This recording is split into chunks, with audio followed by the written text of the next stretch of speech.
Hello sir, कैसे हो? बहुत बढ़िया जी। सर, आप एक छोटी-सी इंट्रोडक्शन दो एक बारी हमारे ऑडियंस को। आज की इंट्रोडक्शन ये आपकी इंट्रोडक्शन आज की आज की दे दो। ओके। मेरा नाम अजय कुमार है जी। हाँ जी, मैं यहाँ बिल्कुल पास में ही गुड़वा रोड पे गांव पड़ता है सैदपुरा, हाँ जी। वहाँ का रहने वाला हूँ और एक छोटा सा दुकानदार भाई हूँ। आपने अपनी लाइफ में क्या-क्या करा है? अपनी थोड़ी जर्नी को थोड़ा एक्सप्लेन करो, स्टार्टिंग से लेके। लाइफ में अभी तो बहुत हमारी जर्नी बहुत छोटी जर्नी है, लेकिन ये है कि स्कूल में पढ़ाई की है, +2 तक की मेरी पढ़ाई है सिर्फ। और मेन बाजार डेरा बस्सी में हमारी दुकान है, सैलून है। और उसके बाद यहाँ प्रॉपर्टी का काम अभी 4-5 साल से हमने शुरू किया है। ठीक है। और इसके बीच में ही हमें राजनीति में भी आने का मौका मिला। हमारे एमएलए साहब है सरदार कुलजीत सिंह रंधावा, उनके साथ 20-25 साल से संबंध रहे हैं, जिस कारण अभी फिलहाल ही इलेक्शन हुआ एमसी का, उसमें इलेक्शन लड़ने का मौका भी मिला।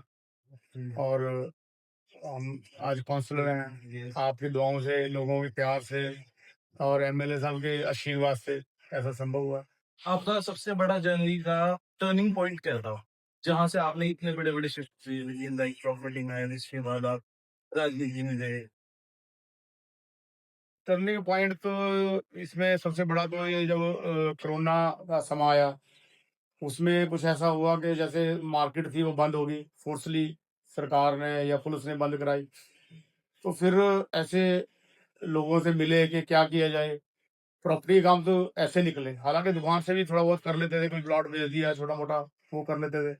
लेकिन फिर सोचा कि चलो फुल फ्लैश ये काम किया जाए, क्योंकि इसमें जो काम है ये इतना लोगों के करीब जाने का काम नहीं है। दूर से ही लोगों के से रिलेशन है आपके, अच्छे रिलेशन है लोगों के साथ, तो ये काम आप चला सकते हैं। तो इसलिए प्रॉपर्टी में आने का मौका मिला। तो मैं प्रॉपर्टी डीलर और बिल्डर एसोसिएशन का प्रधान भी रहा हूँ। ये भी एमएलए साहब की कृपा से। जिस दिन एमएलए साहब जब 2017 में ये खुद वो बने, 22 में एमएलए बने, एमएलए रंधावा साहब, तो 22 में ही मेरे को उन्होंने प्रॉपर्टी एसोसिएशन का प्रधान बना दिया था। बिजनेस से आपने कौन सी ऐसी लीडरशिप स्किल सीखी है कि जो आप आज इम्प्लीमेंट कर पाते हो? बिजनेस तो यही है जी, आपका व्यवहार, आपकी बोलबानी, कैसी आपकी बोलबानी है, कितना आपका लोगों से प्यार है, कितने लोगों से आप मिल सकते हो, कितनी एनर्जी है आप में, कितना लोगों का काम करवा सकते हो, कितने लोगों के काम आ सकते हो। अगर ये चीजें हैं फिर आपका बिजनेस भी बढ़िया चलेगा। जब आप एमसी बने हो तो आपको क्या लगता है आपकी क्या रिस्पॉन्सिबिलिटी है? एमसी का मतलब है एक वार्ड का, एक परिवार का मेंबर होना। हर बंदा एक घर का, अपने परिवार का सदस्य होता है, मेंबर होता है। ऐसे ही परिवार एक वार्ड परिवार बन जाता है। अगर कोई उससे बड़ा लीडर हो, एमएलए है, तो उनका पूरा हल्का उनका परिवार बन जाता है। तो फिर उनके दुख सुख में शामिल होना, यही जिम्मेवारी है। उनके दुख में, उनके सुख में उनका कोई काम है वो होना चाहिए। अगर हम जाके निकल के मिले ही ना उनसे, एक बार एमसी बन के घर ही बैठे रहे, तो फिर एमसी बनने का कोई फायदा ही नहीं है। तो एमसी बनने का तभी फायदा है अगर हम उनके दुख सुख में शामिल होते हैं।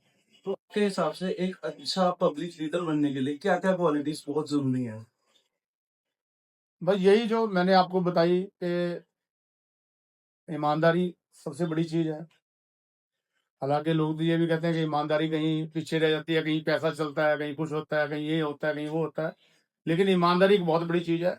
पुरानी हिस्ट्री में भी आप जाकर देखो, जो लोग ईमानदारी से जिए उन्होंने सब कुछ हासिल किया है, उन्हें सब कुछ मिला है। इज्जत भी मिली है, शोहरत भी मिली है, दौलत भी मिली है, सब कुछ मिलता है। ईमानदारी के साथ सेवा करें, चाहे वो कोई भी फील्ड हो, राजनीति का फील्ड हो या कहीं अपना बिजनेस हो, कुछ भी हो। सब ईमानदारी तो ईमानदारी है। बहुत सही बात आपकी है। आपके अपने एरिया में आपका क्या थिंकिंग है कि मैं क्या ऐसे चेंजेस करूं कि ये और डेवलप हो? जो आपका अब करंट ये एरिया है, जैसे आप एमसी बन रहे हैं एरिया, इस तरीके में आप क्या सोचते देखिए, हमारा जो एरिया है ना, वार्ड नंबर 8 है मेरा। वैसे तो पहले से ही शहर है, ये शहरी एरिया है। ज़्यादातर मेरे पास जो कॉलोनीज है, जीवीपी की कॉलोनीज है, ये 16-17 कॉलोनीज है, डेवलप है ये कॉलोनी। लेकिन ये है कि उसमें अगर कहीं कोई काम कराने की ज़रूरत है, वो ये है कि जो कॉलोनियाँ हैं, लोग उनमें रह रहे हैं, उनमें रह कर के अपने मकानों में रहकर भी वो किराएदार की तरह रहते हैं। हाँ जी, ये तो उ मैं उनको मानता हूँ। उनको हर महीने मंथली इकट्ठा करना पड़ता है, कहीं वो पैसे इकट्ठे करते हैं, कहीं बिजली के बिल भरने के लिए, कहीं पार्कों की मेंटेनेंस के लिए और कहीं सिक्योरिटी के लिए, कहीं कॉलोनी की सफाई के लिए। अगर कहीं बिजली का कोई ट्रांसफार्मर सड़ जाता है, उसके लिए पैसे इकट्ठे करते हैं, फिर वो ट्रांसफार्मर लगाते हैं। तो सबसे पहले मेरी प्रायोरिटी ये रहेगी कि उन कॉलोनियों के लिए सरकार से, आम आदमी पार्टी की सरकार है, हमारे कुलजीत सिंह रंधावा जी बहुत ईमानदारी के साथ लगे हुए हैं और उनका भी ये सपना है कि जो काम आज तक नहीं हुए, वो काम किए जाएँ। ये काम आज तक शहर में नहीं हुए, कोई भी कॉलोनी अगर वो बनी है, अगर बिल्डर कहीं भाग भी गया है, तो आखिर उन्होंने घर तो खरीदा है, शहर में वो रहते हैं, वार्ड में, कमेटी एरिया में रहते हैं, तो उनके लिए वो कमेटी के अंडर उनको करना, नगर कौंसिल के अंडर उनको करना और फिर जो नगर कौंसिल के तरफ से जो सहूलियत उनको दी जा सके, वो देना, ये मेरी प्रायोरिटी रहेगी। डेराबस्सी में आपने सबसे पहले मोहल्ला क्लिनिक खोला है, मेरे हिसाब से। वो आपने क्या सोच के खोला था? कि आपको क्या ऐसा दिखा था कि की ज़रूरत है उस चीज़ की? देखिए, वो सिर्फ डेराबस्सी में नहीं, मोहल्ला क्लिनिक पूरे पंजाब में खोले गए हैं। हाँ जी। ये अरविंद केजरीवाल जी की सोच है, जो राजनीति को बदलने के लिए, देश में राजनीति के लिए आए और उन्होंने पहले दिल्ली में शुरू किया।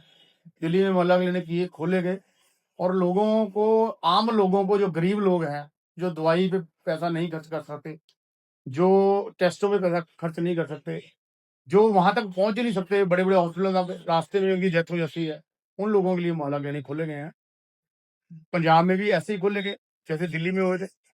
और पंजाब में अगर पूरे पंजाब की बात करें, तो जो मोहल्ला क्लिनिक बहुत सारे हैं, लेकिन मेरे वार्ड में, वार्ड नंबर जो 8 है, उसमें भी एक मोहल्ला क्लिनिक है, सैदपुरा में पड़ता है। उसमें आप जाकर के देखें, हर रोज़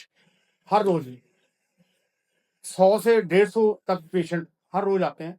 एमबीबीएस डॉक्टर वहाँ बैठा है। हालाँकि सैदपुरा से डेराबस्सी का जो हॉस्पिटल है, वो ज़्यादा दूर नहीं है, 2 ढाई किलोमीटर पड़ता है। हाँ जी। लेकिन हमारे गाँव में मोहल्ला क्लिनिक खुलने से ये फ़ायदा हुआ कि जो लोग लेबर क्लास लोग थे, फैक्ट्रियाँ हैं इतने लेबर वाले लोग रहते हैं, लोकल लोग रहते हैं। अब उनको मेडिसिन लेने के लिए कई बार वो शहर में आ ही नहीं सकते, पॉइंट है। वो इतना पैसा खर्च नहीं कर सकते। मोहल्ला क्लिनिक में बिल्कुल फ्री दवाई है, ठीक है। फ्री टेस्ट, 100 तरह की दवाई फ्री है, बहुत 100 तरह के टेस्ट फ्री है। इवन पर्ची का भी कोई पैसा किसी से नहीं लिया जाता। ठीक है जी। तो एक क्वेश्चन था मेरा, जैसे आप कभी डिसीजन लेते हो किसी पब्लिक के लिए, तो कभी-कभी जो डिसीजन होता है वो एक्सपेक्टेशंस और रियलिटी दोनों अलग-अलग चीज़ें होती हैं। लोगों की एक्सपेक्टेशन होती है पर लेकिन रियलिटी कुछ और होती है। तो आप उस चीज़ को कैसे डील करोगे? देखिए, कई बार ऐसा होता है, चलो कई बार कोई बंदा आता है, किसी का कोई काम होता है, हर बंदा चाहता है कि आज की बात बता रहा हूँ, कोई एक बंदा आया, वो कहता है जी मेरे बेटे की ना पुलिस में इंटरव्यू है, हुँ। हालाँकि वो मेरे वार्ड का बंदा है। हाँ जी। अब वो कहता है जी एमएलए साहब के पास चलना है, हमने उनसे फ़ोन करवाएँगे हम कि मेरे बेटे को पुलिस में रख लेंगे। हुँ। उसकी उसकी तो ये चाहत है कि मेरा काम हो जाए, हाँ जी। लेकिन मैंने उसे समझाया कि अगर आपका बेटा इंटेलिजेंट है, उसका टेस्ट होगा, अगर आपका बच्चा फिज़िकल क्लियर कर सकता है, फिर उसे नौकरी पे रखने से कोई नहीं रोक सकता। एमएलए साहब की स्पार्श लगवाने से अच्छा है आप अपने बच्चे को तैयार करो, उसको मेंटली प्रिपेयर करो कि आप टेस्ट अच्छे से दो, वो टेस्ट तैयारी करके जाए टेस्ट देने के लिए, फिजिकल के लिए प्रैक्टिस करे, दौड़ लगाए, छाल लगाए, जब वो चीज़ें करके जाएगा वो क्लियर करेगा। आज की डेट में भगवंत मान की जो सरकार है पंजाब के अंदर 65,000 नौकरियां लोगों को दी है, बिना किसी को चाय का कप पिलाए। मेरे गांव के अंदर भी चले जाओ सैदपुरे में, वहां पर भी एक लड़के को नौकरी मिली है, बिजली बोर्ड में लगा है, किसी को कोई पैसा नहीं दिया, कोई रिश्वत नहीं दी। कूड़ा वाले में पास ही गाँव है कूड़ा वाला, वहाँ से एक लड़का अभी हाल ही में फायर ब्रिगेड में लगा है, पटियाला उसकी पोस्टिंग है, हुँ। कोई पैसा नहीं दिया, फ्री। ओके। रामपुर सैनिया से बच्चे लगे हैं, एक लड़की लगी है रामपुर सैनिया से, ये पास में ही गाँव है। हाँ मैं जी। पूरे पंजाब की या दूर की बात नहीं कर रहा हूँ, ये बिल्कुल रामपुर सैनिया इसी बरवाला रोड पे गाँव पड़ता है, 4 लड़के लगे हैं, फ्री लगे हैं। तो अगर लोग एक्सेप्ट तो करते हैं कि ये काम हमारा हो जाए, लेकिन मान लो अगर हमारे अंदर, मेरे अंदर वो क्वालिटी नहीं है, मैं पढ़ा तो हूँ 10 और मैं चाहता हूँ कि मेरे को कहीं बीए वाली जॉब मिले या एमए वाली मिले, ऐसा नहीं ना होगा। हाँ। उसके लिए बच्चे भी पढ़ें, लोग अपने बच्चों को पढ़ाएँ, बच्चे पढ़ें, अपने आप को तैयार करें उसके लिए नौकरी तो है, नौकरी ऐसा तो नहीं है कि नहीं है ये नौकरी। तो आपकी बिल्कुल बात सच है कि नौकरियां हैं, बट लेकिन क्वालिफिकेशंस भी उसके लिए बहुत जरूरी है। जरूरी है। अगर हम किसी कोई बिल्कुल ही नहीं पढ़ा हुआ और उसे उसकी दूसरे बंदे की सीट कैसे कैसे होगा? तो वो कैसे चलेगा? कैसे होगा वो ये? तो काम ही सारा उल्टा हो जाएगा सारा का सारा। ये पॉइंट है। एक क्वेश्चन ये आता है मेरे दिमाग में इसी से कि आप जो हमारे तरीके के यंगस्टर्स हैं जो अपना बिजनेस रन करना चाहते हैं या फिर पॉलिटिक्स में आना चाहते हैं, उनके लिए क्या एक ऐसी एडवाइस देना चाहोगे कि वो उनके लिए बहुत बढ़िया निकले? देखिए, पॉलिटिक्स में आने की बात आपने की। पॉलिटिक्स में सबसे पहले तो मैं ये कहूंगा कि पॉलिटिक्स तो कोई चलो जॉब तो नहीं है, ये तो एक सेवा है। हाँ जी। ये तो सेवा जो लोग कर रहे हैं उन्हें पता है, ये तो सेवा है। अगर ये तो जज्बा होता है किसी में, हम पॉलिटिक्स में तो चलो अभी आए, मैं अपनी बात कर रहा हूँ, लेकिन बचपन से एक सेवा का भाव बचपन से है। मेरे फादर साहब थे और मैं हूँ, हमने मतलब मैंने 32 ब्लड डोनेशन कैंप लगाए हैं डेरा में। ठीक है। खूनदान कैंप मैंने 32 अपने हाथों से लगाए हैं। बहुत बढ़िया। वो सेवा का जज्बा हमारे अंदर पहले से ही है, और अगर सेवा का जज्बा है तभी बंदा पॉलिटिक्स में आए। अदरवाइज अगर ये सोचे कि मैं पैसे कमाने के लिए कहीं पॉलिटिक्स में आऊं, तो ऐसा नहीं है। उसमें ऐसा कुछ नहीं है। यहाँ तो सिर्फ ये है कि आप लोगों की दुआएं कमा सकते हैं, लोगों के आशीर्वाद कमा सकते हैं अगर लोगों के काम करें। इससे आपने मुझे अपनी भी याद करवा दिया कि मैं कॉलेज के टाइम में नेशनल सर्विस स्कीम का पार्ट था। मैं लीड करता था नेशनल सर्विस स्कीम को। मैंने बहुत ब्लड डोनेशन कैंप्स लगवाए हैं, मतलब जरूरतमंद की सेवा करी है उसके थ्रू। चिटकारा से बड़ा हुआ हूँ मैं वैसे, बाय द वे। तो आप सक्सेस को कैसे डिफाइन करते हो? पैसे से, पोजीशन से, या पब्लिक इम्पैक्ट से? पैसे से तो भी सक्सेस नहीं माना जा सकता। सक्सेस तो वो इंसान है जिसके घर का माहौल भी स्वर्ग जैसा हो, जिसके बिजनेस का माहौल भी स्वर्ग जैसा हो, लोग आपकी रिस्पेक्ट करें, आप जहाँ से निकले लोग आपको सत श्री अकाल बुलाएं, आपको राम राम बुलाएं। ऐसा ना हो कि आपको देख के लोग दरवाजे बंद कर लें। हाँ जी, ठीक है ना? एक फिर ऐसा ऐसा ऐसा करेक्टर होना चाहिए था। इमेज बहुत ज्यादा डाउन हाँ, दिखने लगेगी फिर एक वो तरीके से। वो वो बंदा, अगर कोई ऐसा बंदा हो जिसको देख के लोग दरवाजे बंद करें, वो तो ना राजनीति में कामयाब हो सकता है, हाँ जी। ना किसी और फील्ड में कामयाब हो सकता है, उसका बिजनेस भी कामयाब नहीं हो सकता। उसका तो बिजनेस भी कामयाब है। ठीक है नहीं? तो इसके लिए ये है कि लोगों से प्यार, वो एक तरीके से पब्लिक इम्पैक्ट बहुत जरूरी वो है। तभी पैसा मैटर नहीं करता। हम मैं अपनी बात कर रहा हूँ, मैं इलेक्शन लड़ा हूँ, बड़े बड़े बंदे भी इलेक्शन लड़े हैं। यहाँ डेराबस्सी में भी आप अगर एमएलए के इलेक्शन की बात करें, जब एमएलए साहब 2022 में इलेक्शन लड़े, तो शायद ही वो जो खर्चा हुआ वो लाखों में भी शायद नहीं हुआ होगा, बहुत कम खर्चा हुआ, लेकिन करोड़ोंपति बंदे थे उनके अगेंस्ट, हाँ जी। वो इलेक्शन लड़े। तो पैसा, अगर आप ये कहें कि मैं पैसा बांट के वोटें खरीद लूंगा, वोट लोग मेरे को पैसे से डाल देंगे, ऐसा तो नहीं होता। ऐसा नहीं होता, काम को वोट पड़ती है। अभी आम आदमी पार्टी ने पंजाब के अंदर, आपने मोहल्ला क्लिनिक की बात आपने स्टार्ट की, मोहल्ला क्लिनिक खोले हैं, बहुत बड़े बड़े स्टेडियम गाँव के अंदर बनाए गए हैं, बड़े बड़े बिजली के ग्रिड नए स्थापित किए गए हैं, पंजाब के लिए थर्मल प्लांट खरीदा गया है। एक नई, बिल्कुल नई, जो हमारे देश में कहीं पर भी नहीं है, सड़क सुरक्षा फोर्स बनाई गई है, जो कनाडा में, अमेरिका में, मैं कनाडा गया, मैंने वो चीज देखी। वो यहाँ पर वो पहली बार शुरू की गई है, सड़क सुरक्षा फोर्स शुरू की गई है। उसके अलावा जैसे मैंने पहले बताया भी 65,000 नौकरियां सरकार ने दी हैं। उसके अलावा और कितने काम है आप देखेंगे, बिजली फ्री है लोगों की। तो ये जब काम होंगे तो अपने आप आपको वोट मिलेगी। अगर काम नहीं है, बिना काम के आप कोई बात करोगे तो वो कैसे संभव होगा? आप अगले 5 सालों में अपने आप को और अपने एरिया को कहाँ देखना चाहते हो? आपकी क्या सोच है इस चीज को लेके? देखो, हमारे भगवंत मान जी का एक सपना है कि पंजाब को रंगला पंजाब बनाना है। ये पंजाब का एरिया है, बहुत सुंदर एरिया है। अब तो चंडीगढ़ नजदीक होने के कारण बहुत डेवलप भी हो रहा है, और आने वाले अगर 5 साल की बात करें तो ये बड़ी जल्दी नोएडा बनने वाला है, बहुत सुंदर शहर बनेगा, और मेट्रो सिटी बनने के लिए तैयार है। तो हम तो यही कहेंगे कि हर सहूलियत यहाँ हो, लोग तरक्की करें, हर इंसान के पास अपना घर हो, अपना बिजनेस हो, और लोग सुख से, चैन से, आराम से रहें, सब के साथ रहें। नहीं, बहुत बढ़िया, ये बहुत अच्छी सोच है। इसको मैं जरूर, ये प्रॉपरली एक चीज को मैं अलग अलग हाईलाइट करके कहूंगा। बट चलो, आपकी एक रैपिड फायर लेते हैं कि फटाफट आपने जवाब देना चीजों का। ठीक है, बिजनेस या पॉलिटिक्स? पॉलिटिक्स तो मैंने पहले ही कहा कि सेवा है। आपके जो बिजनेस बिजनेस बंदा करता है अपना परिवार चलाने के लिए, हाँ जी। पॉलिटिक्स सेवा है। ये दोनों चीजें इकट्ठी हो ही नहीं सकती। डिसिप्लिन या टैलेंट? डिसिप्लिन। डिसिप्लिन की टैलेंट भी टैलेंट, जरूरी है। देखिए, दो दो चीजें होती हैं। एक एक होता है इंटेलिजेंट होना, हाँ एक जी, होता है समझदार होना। हाँ जी, इंटेलिजेंट होना अलग बात है और समझदार होना अलग बात। ठीक बात है। बस अब आप आपकी बात का शायद जवाब मिल गया वो। हाँ जी, सक्सेस या सेटिस्फैक्शन? सक्सेस का तो फिर ये आ जाता है कि सक्सेस हम किसको मानते हैं। आज मैं लाखपति हूँ, मैं वहां भी खुश नहीं हूँ, मैं कल को करोड़पति हो जाऊंगा, मैं वहां भी खुश नहीं होऊंगा, फिर मैं अरबपति हो जाऊंगा, वहां भी खुश नहीं होऊंगा।